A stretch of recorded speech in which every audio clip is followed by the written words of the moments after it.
하나님 말씀 구약성경 에스라 2장 1절에서 42절까지 말씀 교독합니다. 오늘은 8월 2일 화요일 아침입니다. 8월 2일자 본문 에스라 2장 1절에서 42절까지 말씀 교독하도록 하겠습니다. 옛적에 바벨론 왕 느부갓네살에게 사로잡혀 바벨론으로 갔던 자들의 자손들 중에서 노임을 받고 예루살렘과 유다도로 돌아와 각기 각자의 성읍으로 돌아간 자, 곧 스룹바벨과 예수야와 느헤미야와 스라야와 르엘라야와 모르드게와 빌산과 미스발과 비거웨와 루훔과 바하나 등과 함께 나온 이스라엘 백성의 명수는 이러하니 바르스의 자손이 2172명이요 스바다 자손이 372명이요 아라 자손이 775명이요 바함 모압 자손 곧 예수아야 요압 자손이 2812명이요 엘람 자손이 1254명이요 사또 자손이 945명이요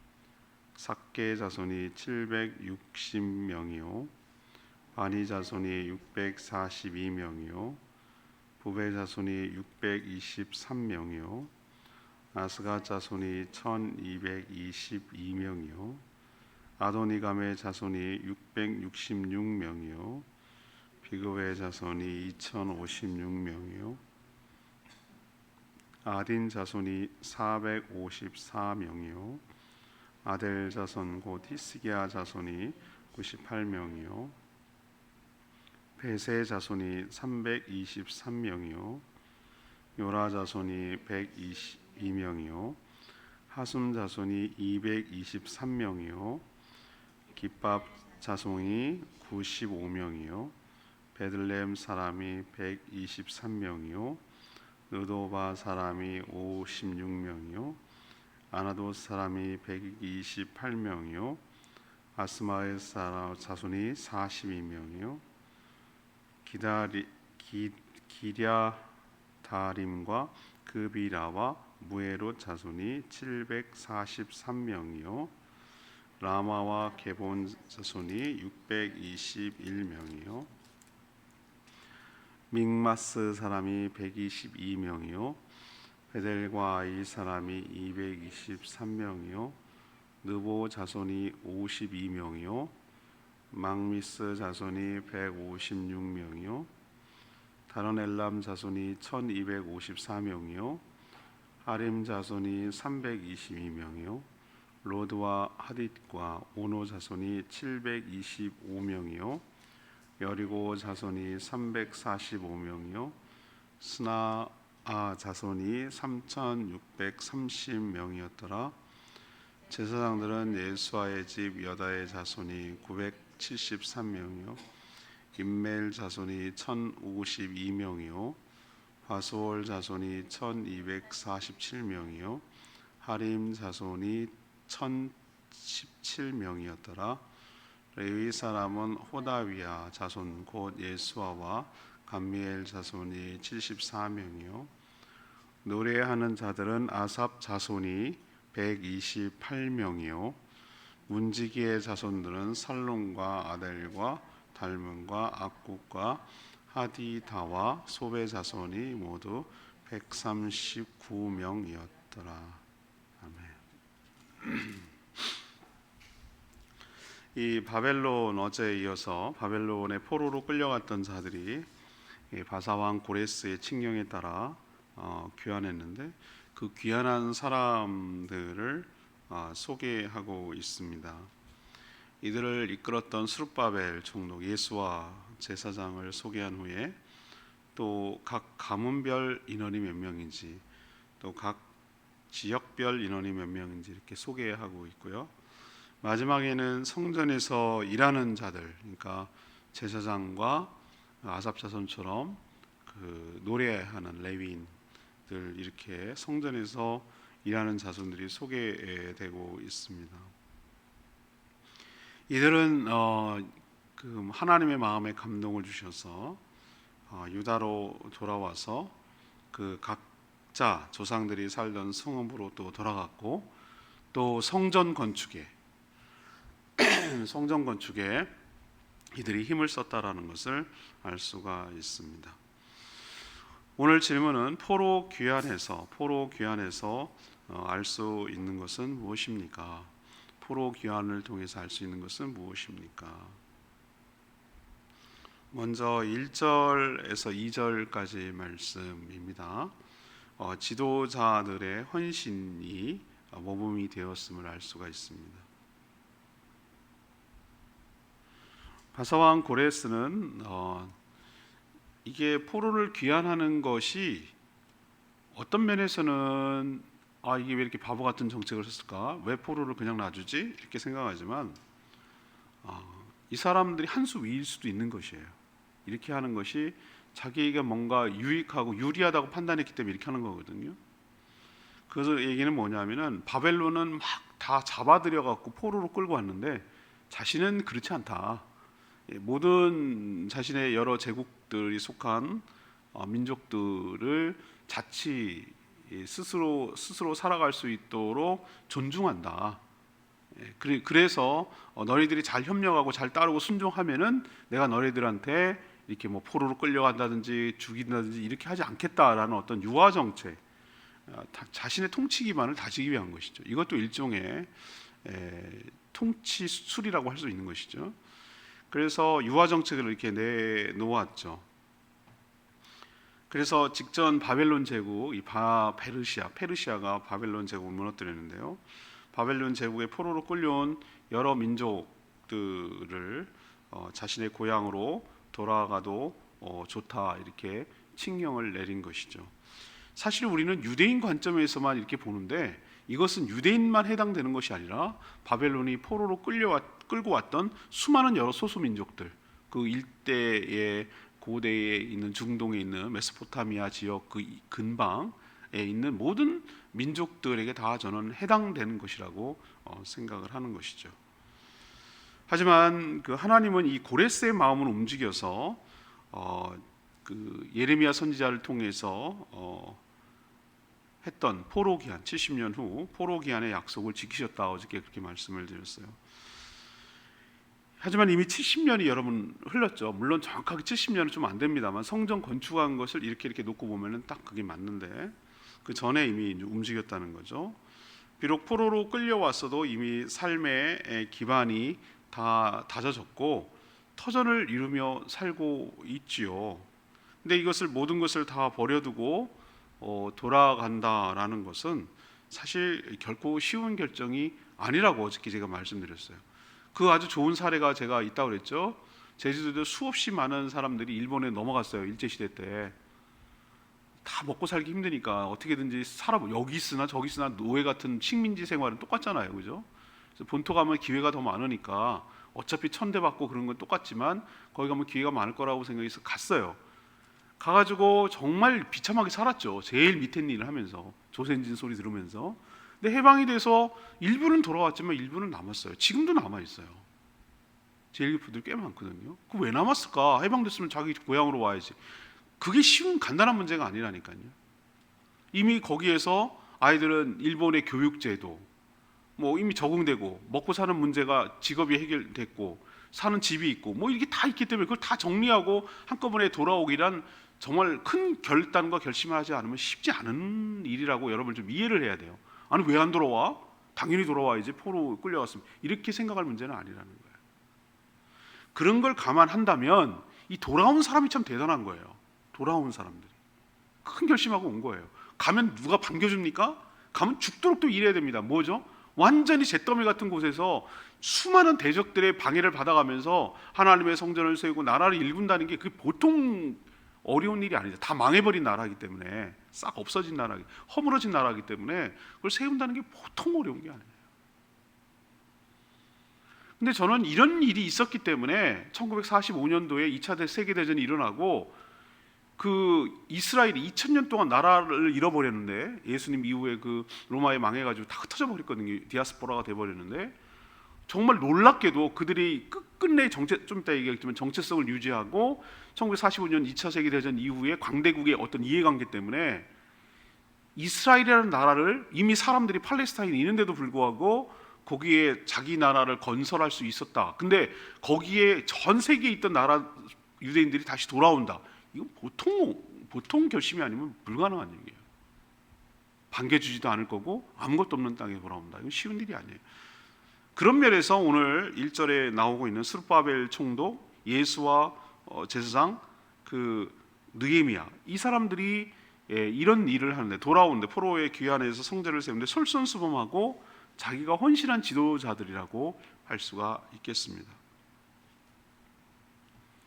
우리도 어떤 일을 먼저 하는 용감한 용기를 내는 자들을 바다에 뛰어내리는 퍼스트 펭귄이라고 표현해요. 펭귄 여러분 아시죠? 귀엽잖아요. 펭귄도 나가서 새끼들 키우고 자기도 먹어야 되고 그렇기 때문에 그 거친 바다에 뛰어내려야 되는데, 이 펭귄이 뛰어내리기를 기다리고 있는 그 포식자들이 있단 말이에요.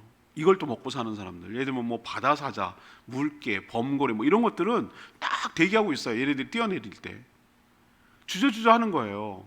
여러분 누라는 거, 여러분 세렝게티 표나 여러분 아시죠? 세렝게티 평야에서 그 강을 건너야 초지가 저기 있단 말이에요. 그러면은 이때 되면 악어도 서로 알아요. 선수들끼리 서로 알아보는 거예요.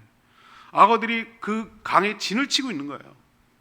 호신탐탐. 근데 누가 첫 번째 뛰어내리는 그 용감하게 뛰어내리면 그때부터 뒤에 착착착 따르고 하거든요. 그리고 또 희생도 따라요. 물살에 떠내려가기도 하고 악어한테 물려 죽기도 하고. 근데 누군가가 첫 번째 용기를 뛰어드는 그게 있기 때문에 그 도하 작전이 시작되는 거거든요. 그거 마찬가지로 퍼스트 펭귄이라는 것은 뭘 상징하냐면은 정말로 이 집단을 위해서 먼저 용기를 내서 딱 희생하는, 자기 일을 던지는 그런 것을 상징할 때 퍼스트 펭귄이다 이렇게 표현하는 거예요. 그 미지의 세계, 자기의 포식자들이 잔뜩 대기하고 있고 기다리는 곳에 정말 용감하게 뛰어내려서 다른 펭귄들에게 힘을 준다 그럴까? 용기를 북돋아주는 그 역할이 누군가가 필요해요. 불쏘시개 같은 역할. 그 역할을 누가 한 것이죠? 스룹바벨, 그 다음에 예수와 제사장, 그 다음에 느헤미야, 이런 초기에 이 지도자들이 그런 희생과 헌신과 모범을 보인 것이. 그렇기 때문에 이들의 행동에 도전을 받고 거기 포로로 끌려갔던 수많은 백성들이 동조해서 움직여 나간 것이죠. 이처럼 어느 시대나 어느 공동체나 지도자의 헌신과 희생을 보일 때 나머지 여러 공동체 구성원들이 용기를 내서 따라온다는 거 여러분 기억하시고, 저는 이 부분에 굉장히 도전을 받고, 그렇구나, 먼저 희생하고 먼저 헌신하는 자가 되어야 그 뒤가 있구나라는 생각을 해보게 되는 것이죠. 두 번째 여기서 우리가 알 수 있는 것은요, 3절에서 34절까지 긴 말씀인데요, 공동체에 속해야 정체성을 지킨다라는 것을 우리에게 가르쳐주고 있습니다. 바벨론에 의해 포로로 끌려간 유다 백성들이 다시 고국으로 대거 돌아왔는데 그 인원을 다양한 기준으로 지금 정리하고 있어요. 우선 조상들의 이름을 따라 조상의 자손들이 몇 명이 귀환했는지 가문별로 누구의 자손이 몇 명, 누구의 자손이 몇 명 이렇게 얘기를 하고 있어요. 또 다음은 지역별로 조사하고 있어요. 베들레헴 사람은 몇 명, 여리고 사람들은 몇 명, 이런 식으로 또 지역별로 물론 가문하고 지역이 겹칠 수도 있어요.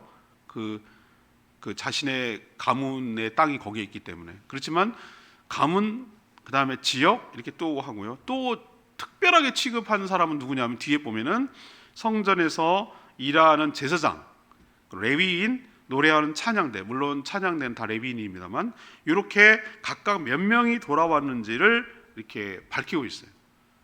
다시 정리하면 가문별, 지역별, 직분별로 구분해 가지고 숫자를 카운트하고 있다 이 말이죠. 물론 그것이 복수로 겹치기도 해요.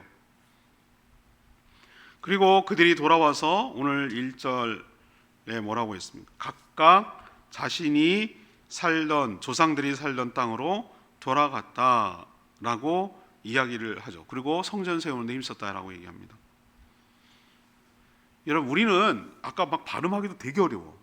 누군지 모르겠어요. 뭐 몇 명 좀 이름은 익숙한 사람이 있는데, 근데 우리는 이게 많어, 길기도 하고 이렇게 생각할지 모르지만 당사자 한번 생각해봐요. 당사자.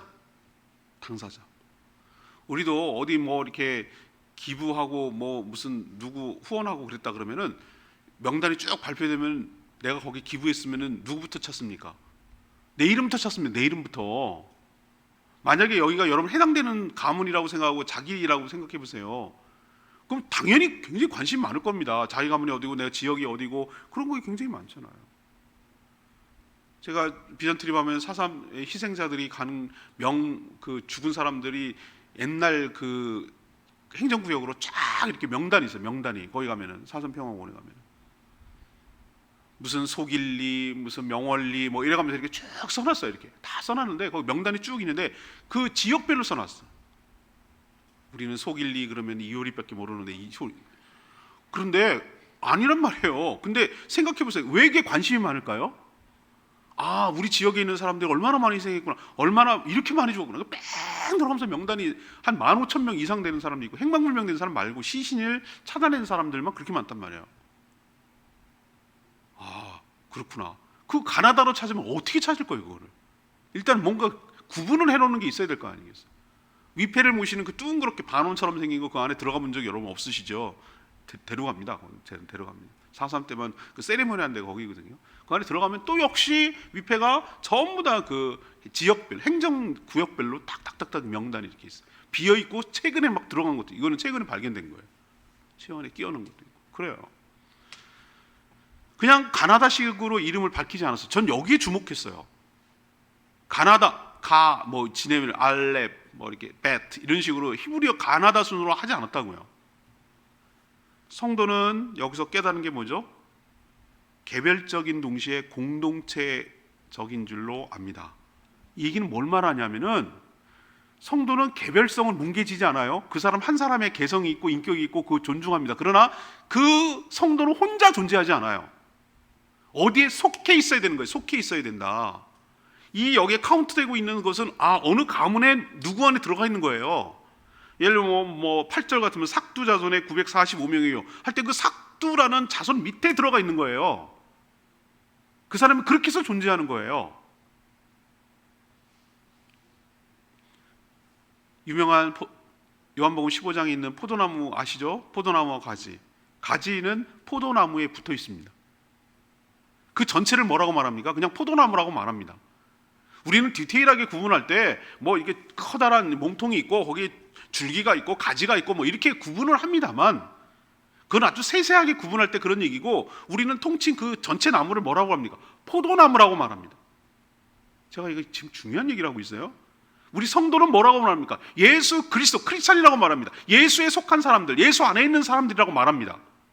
그렇죠? 예수 안에 있는 사람들. 포도나무, 예수 그리스도인 포도나무 안에 우리가 있는 거지. 근데 그걸 세세하게 따지면 예수 안에 있는 가지 같은 역할을, 가지같이 붙어 있는 게 우리란 말이에요. 그러니까 제가 얘기하려는 게 뭐예요? 그래야 존재할 수 있다는 거예요.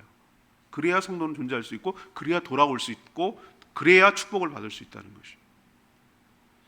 이들은 공동체 속에 속해 있었기 때문에 자신의 정체성을 잃지 않았어요. 만약에 혼자 따로 놀고, 만약에 흩어지고 이방 사람하고 결혼하고 거기 눌러앉아 버리고 이름도 버리고 다 버리고 그랬다면, 일본 사람 됐다, 귀화했다 그러면 돌아올 수 있겠어요? 포로가 잡혀 있음에도 불구하고 여전히 자기가 유대인인 걸 잊어버리지 않냐고, 하나님을 섬기는 사람이 잊어버리지 않냐고, 자신의 아이덴티티, 정체성을 지켰기 때문에 이런 포로 귀환의 기회가 있을 때 하나님 품으로, 하나님의 땅으로, 하나님의 약속의 땅으로 다시 돌아올 수 있는 기회가 있었던 것이에요.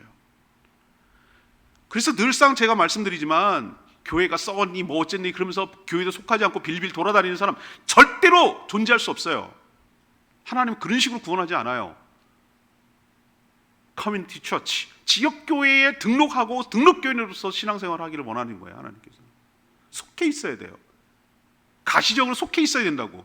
안 보이는 예수 그리스도의 몸통에 붙어 있어야 되는 그것이 가시적으로 뭘로 나타나는가? 각 지역교회의 등록교인으로서 거기서 신앙생활을 함께하는 것으로 나타나는 거예요. 이걸 몰라요, 사람들이.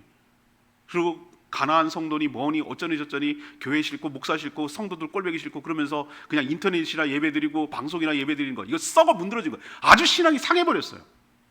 그거 건강한 신앙 아니에요. 절대 아닙니다. 그리고 요즘 뭐 핑계 대면서 그냥 이제 쇼핑하듯이 틱 돌리면 여기, 칙 돌리면 여기 무슨 교회, 여기는 충격교회, 여기는 무슨 교회, 여기는 무슨 교회. 얼마나 좋아. 그리고 뭐라 그러는지 아세요? 설교만 들어. 설교만. 설교가 예배입니까? 설교가 예배냐고. 무슨 강연 듣듯이 설교만 들어. 예배라 말하는 것은 내 몸과 마음이 헌신되는 것이에요. 내 몸이 여기 오는 거예요. 거기 자체가 정한 시간에 오는 거예요. 녹화됐던 걸 띡띡띡띡 이렇게 듣는 게 아니고 내가 정한 시간, 내가 헌신하는 거예요. 하나님께 다 맞추는 거예요. 그 정한 시간에, 정한 장소에, 내가 맡은 역할에, 뭐 안내 맡으면 안내 맡고, 헌금위원하면 헌금위원하고, 찬양대하면 찬양대하고, 뭔가 내가 뭐 식사 설거지 봉사하면 설거지 봉사하고, 이런 식으로 내가 헌신이 들어가는 거예요. 헌신이 철저하게 하나님께 맞추는 게 예배예요. 내 편의 위주로 하는 게 예배가 아니고, 그건 자기를 예배하는 거예요. 지 귀를 만족시켜 달라는 거예요. 마음에 안 드네, 띡 따르면서 이거 재밌네, 재밌네, 은혜롭네, 은혜롭다 그래요. 그거 보고. 이게 얼마나 우리를 병들게 하고 있는지를 여러분 깨달으셔야 돼요. 완벽한 교회가 세상에 어디 있어요? 지역 주님 오시는 그날까지 완벽한 교회는 없어요. 인간들이, 죄인들이 모여있기 때문에. 그렇지만 그럼에도 불구하고 하나님의 교회를 사랑하며 여기에 속해 있을 때 자기의 정체성을 지킬 수 있고, 그래야 구원의 기회가 있고, 그래야 돌아올 수 있다는 거 여러분 명심하시기를 바랍니다. 세 번째 얘기는 35절에서 42절까지 말씀, 모두 하나님 나라의 회복을 꿈꿨다라는 것을 우리가 볼 수 있어요. 포로 기환에서 돌아온 사람들 중에 유독 성전에서 섬기는 자들을 별도로 취급하며 인원을 밝히고 있어요. 여러분 느껴지세요? 뒷부분에 제사장이 누구, 뭐 이렇게 해가지고 누구, 그다음에 레위 사람이 누구, 찬양대가 누구, 이렇게 성전에서 일하는 사람들, 성전에서 섬기는, 하나님을 섬기고 백성들을 섬기는 사람들을 따로 취급하고 있어요. 따로. 왜 그럴까요? 고레스 칙령, 어저께도 말했죠. 고레스 칙령에서 밝혔듯이 고국으로 돌아가서 무슨 명령을 내렸습니까? 여호와를 위해서 뭘 지어라? 성전을 지어라. 이렇게 명령이 있기 때문에 그래요. 유다 백성들의 귀환은 단순히 그냥 고향 땅으로 돌아오는 것이 목적이 아니에요. 무엇이 목적인가? 돌아와서 뭐 하라는 거예요? 무너진 성전을 다시 세운다는 얘기는 무너진 예배 공동체를 다시 회복한다는 것이고, 무너진 하나님의 나라를 회복하려는 데 목적이 있다는 거예요. 하나님 그것 때문에 다시 돌아오게 하는 거예요. 가문도 다르고 사는 지역도 다르고 하는 직분도 다 달라요. 다르지만 모두 똑같은 동일한 생각을 하고 있었고, 그것 때문에 다시 일어나서 돌아왔는데, 그것은 무엇인가? 무너져 내린 성전을 다시 짓고 제사, 곧 예배를 회복하는, 하나님과의 관계를 다시 끊어진 관계를 회복하려는 그 마음 때문에 자기의 모든 것을 기득권을 내려놓고 이 일에 동참할 수 있었던 줄로 압니다. 그래서 일군 터전도 다 버리고 자신이 가진 귀한 것들도 하나님 앞에 성전 건축을 위해서 드릴 수가 있는 것이죠. 전 이것이 매우 매우 중요하다고 생각하는 것이에요. 우리는 홀로 자기만 먹고 잘 살기 위해서 그냥 사는 거 아니에요. 노대책하고 뭐 어디 여행 가고 즐겁고 뭐 그냥 자기만을 위해서 사는 게 아니라, 무너진 하나님의 나라를 회복시키기 위해서, 정말 교회를 회복하기 위해서, 예배 공동체를 회복하기 위해서, 이 땅에 정말 하나님의 나라, 하나님을 예배하는 땅이 되게 하기 위해서 우리는 자신의 삶을 드리고 물질을 드리고 시간을 드리고, 그렇게 같은 비전과 같은 생각을 가지고 모든 성도들은 그 하나를 향해서, 이스라엘 백성들이 다 포로로 돌아왔지만 다 모양도 다르고 다 직분도 다르고 다 사는 곳도 다르고 가문도 다르지만 똑같은 생각, 하나님 나라를 회복, 예배 공동체의 회복, 몸된 교회의 회복을 위해서, 헌신하기 위해서 이렇게 따랐단 말이죠. 비전이 우리를 움직여간 것이, 하나님의 목적이 우리를 움직여가야 되는 것이죠. 성도는 동일한 비전을 품는 것이 매우 중요합니다. 같은 방향으로 함께 일어나서 그래야 일할 수가 있습니다. 성도의 비전은 예수 그리스도를 통한 하나님의 나라를 세우는 것임을 여러분 기억하시기를 바랍니다. 이런 같은 마음을 가져야 돼요. 이건 너무 추상적입니까? 그럼 제가 정하죠. 여러분은 이 땅을, 우리가 살고 있는 이 땅, 제가 비전 트립을 하고 다니면은 목사님은 제주 땅을 너무너무 사랑하는 것 같대. 지네도 느껴졌나 봐요. 맞아요. 나 이 땅을 사랑합니다. 그렇기 때문에 여기 와 있습니다. 그리고 여기서 평생 사역하다가 여기서 죽을 겁니다. 여기 묻힐 겁니다. 제가 죽으면 양지공원에 가서 화장하세요. 하늘놀이 공원 가서 수목장 하세요. 그렇게 저는 농담 반 진담 반으로 얘기합니다. 목사님 꼭 제주도 사람을 대변하는 것 같아요. 맞아요. 난 여기 고향 아니고 여기 이방인이지만 평생 제주도 말 못해요. 저는 서울말 쓸 거예요. 그렇지만 누구보다도 이 땅을 사랑하는 사람입니다. 이 땅 사람들을 위해서 난 대변합니다. 그리고 이 땅 사람을 불쌍히 여기는 마음이 있습니다. 이 사람들을 정말 미신과 우상과 귀신과 두려움과 억울함과 눈물과 이것을 좀 복음으로 예수 그리스도 안에서 해방되어서 자유롭게 살고 싶게 하는 것이 하나님의 뜻이고 저를 이 땅에 보낸 이유라고 저는 생각을 합니다. 그래서 이 사역을 합니다. 한 영혼을 주님께 돌아오는 것, 그거는 제주 복음화를 위한 일이고, 우리 교인들 몇 명 늘리는 게 그게 목표가 아니라 하나님이 사랑하는 이 땅, 진정으로 많이 아프고 힘들었던 이 땅의 사람들을 진정으로 자유롭고 행복하게 살게 하는 것이 하나님의 뜻이기 때문에 이 땅에서 헌신하는 것입니다. 왜 먼저 믿은 사람이 이런 비전을 갖춰야 되지? 왜 다른 비전이 뭐가 있겠어요? 우리 교회 막 증축하고 더 막 이게 아니고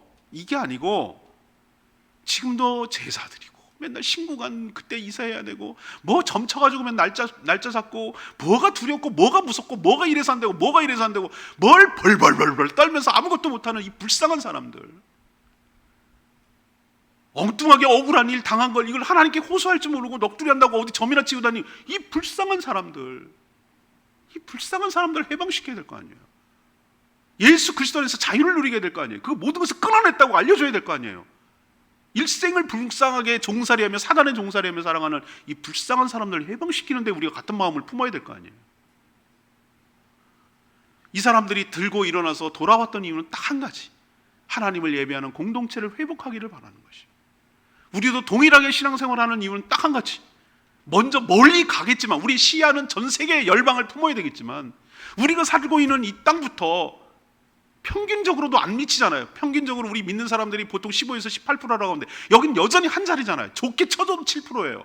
토박이들은 1, 2%, 3%도 안 돼요. 이 사람들을 위해서 헌신하며 같은 마음을 품고 함께 나갈 때 하나님께서 힘들고 어렵지만 은혜를 부어주시고 기적을 보여주시고 은총을 도와주시고 잘했다 착하고 충성된 종아라고 주님 앞에 섰을 때 칭찬하여 주실 줄 믿습니다. 우리 인생 그렇게 길지가 않아요. 우린 짧게 하다가 가는 거예요. 우리가 뒤에 또 하다가 뒷사람은 넘겨주겠죠. 그런데 우리는 금방 일할 수 있는 기간이 그렇게 길지 않아요. 우리는 하나님 앞에 서는 날이 금방 올 겁니다. 싫든 좋든 간에 섰을 때 뭐하고 왔냐, 그럴 때 하나님이 잘했다 착하고 충성된 종이라는 그런 칭찬을 받아야지. 도대체 뭐하고 왔냐라고 하면 하나님 앞에 얼굴을 들지 못하고 부끄러우면 그게 어떻게 되겠어요?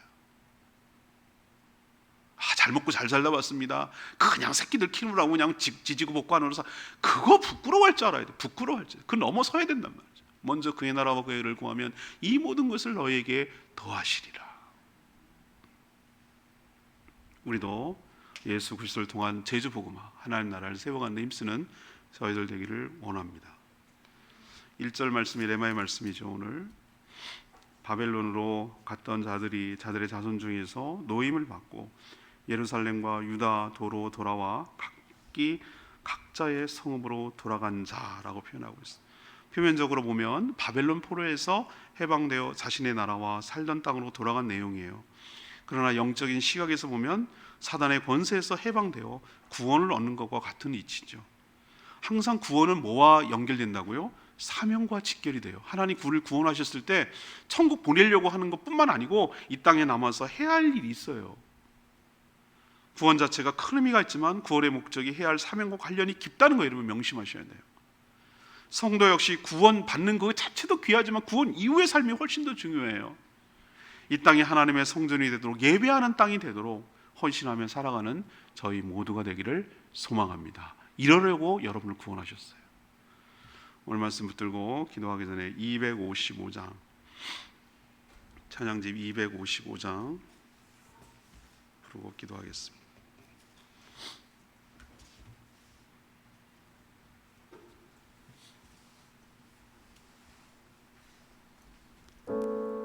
(255장입니다)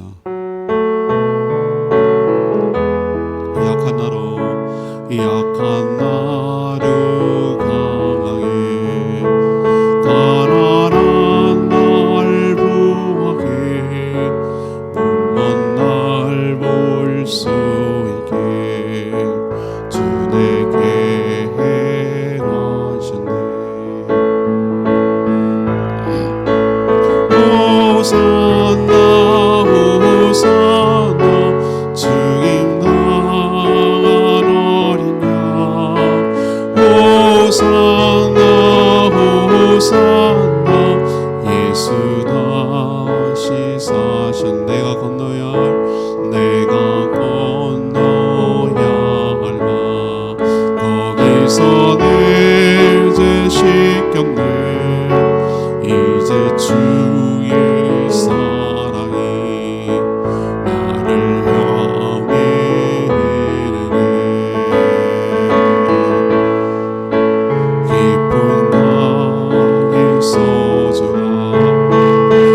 직결됩니다. 우리에게 자유를 주시고 해방을 주신 것은 여전히 그것을 깨닫지 못하고 죽어가는 자들을 위해서 구원, 전도의 사명을 갖기 위해서 그런 것이고, 이 땅을, 무너진 이 땅을 하나님 나라를 세우고 예배하는 공동체를 세우라고 우리에게 하나님께서 해방을 주신 줄로 믿습니다. 이 사명 온전히 감당하는 저희들 되게 달라고 주의 외치며 기도합니다. 주여 하나님, 약한 나를 가난한 날 구하게, 눈먼 날 볼 수 있게 주 내게 하셨네. 호산나 호산나 주님 나간 어린 양, 호산나 호산나 예수 다시 사셨네. 내가 건너야 할까, 거기서 내 죄 씻겼네. 이제 주의 사랑이 나를 향해 흐르네. 깊은 강의 소주가 나를 일으키셔도다. 구원의 노래 부르리. 예수 자유 주셨네. 하나님, 포로에서 놓여 귀환한 유다 백성들을 보면서 사단의 권세에서 놓여 해방된 우리를 생각해 봅니다. 구원 이후 사명과 직결됨을 명심하며 살게 하여 주시옵소서. 하나님 나라를 회복하는 데 힘쓰게 하여 주시고, 이 땅이 하나님을 예배하는 성전이 되도록 온전히 주신 사명 감당하게 하여 주시옵소서. 먼저 다른 성도들에게 용기와 희망을 주도록 자신을 던지는 본인을 보이게 하여 주시고, 공동체에 속해 정체성을 유지하며 생존할 수 있음을 깨닫게 하여 주시옵소서. 저희도 그리스도의 몸인 교회를 속해 살아가게 하시고 예배가 회복되는 데 힘쓰게 하여 주시옵소서. 오늘도 강구하는 모든 기도 주님께서 응답하여 주시고 주님과 동행하는 복된 하루 되게 하시며, 이 무덥고 힘든 여름 건강 상하지 않고 잘 견디며 이겨내갈 수 있도록 축복하여 주시고, 주신 모든 축복이 사명과 직결됨을 명심하고 죽어가는 영혼들, 이 땅을 해방시키는 데 힘쓰며 살아가는 저희들 되게 하여 주시옵소서. 주님께 모든 것 맡기며 예수 그리스도의 이름으로 축복하며 기도합니다. 아멘. 오늘 하루도 주님의 은혜 가운데 살아가는 복된 하루 되길 축복합니다. 충분히 기도하고 하루 시작하겠습니다.